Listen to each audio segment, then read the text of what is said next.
ایک دن ایک آدمی اپنے بیٹے کے ساتھ ایک شہر کی طرف کسی کام کی غرض سے نکلا جو ان سے تقریباً 2 دن کے فاصلے پر تھا۔ ان کے ساتھ ایک گدھا تھا جس پر انہوں نے اپنا سامان رکھا ہوا تھا۔ جب ہی اس آدمی پر کوئی پریشانی آتی تو وہ کہا کرتا، اللہ نے ہم سے جو روک رکھا ہے وہ اس سے بھی بڑا ہے۔ ابھی انہوں نے کچھ سفر طے کیا ہی تھا کہ بیچ راستے گدھے کی ٹانگ ٹوٹ گئی۔ آدمی نے کہا، اللہ نے ہم سے جو روک رکھا ہے وہ اس سے بھی بڑا ہے۔ چنانچہ ان میں سے ہر ایک اپنا سامان اپنی پیٹھ پر اٹھائے چل پڑا۔ کچھ راستہ طے کرنے کے بعد وہ آدمی ٹھوکر لگنے سے گر گیا اور اس کی ٹانگ ٹوٹ گئی۔ وہ آدمی اب کچھ اٹھانے کے قابل بھی نہ رہا اور اپنی ٹانگ گھسیٹ کر چلنے لگا۔ تو اس نے کہا، اللہ نے ہم سے جو روک رکھا ہے وہ اس سے بھی بڑا ہے۔ بیٹے کے پاس اس کے سوا کوئی چارہ نہ تھا کہ وہ اپنا سامان اور اپنے باپ کا سامان اپنی پیٹھ پر اٹھائے۔ وہ اپنا سفر مکمل کرنے کے لیے روانہ ہوئے۔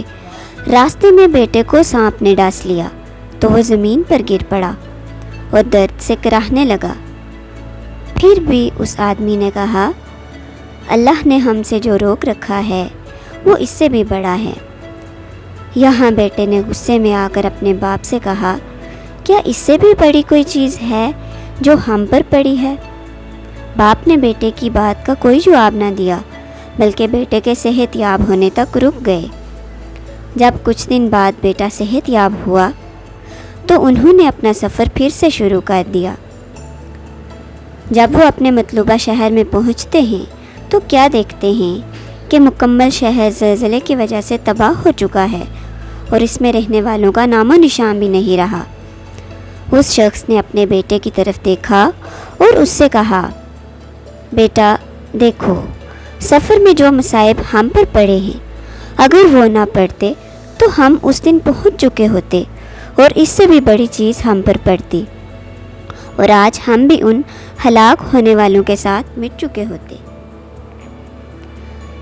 سورۃ البقرہ میں اللہ تعالیٰ کا ارشاد ہے، ممکن ہے کہ تم کسی چیز کو بری جانو اور دراصل وہی تمہارے لیے بھلی ہو، اور یہ بھی ممکن ہے کہ تم کسی چیز کو اچھی سمجھو حالانکہ وہ تمہارے لیے بری ہو۔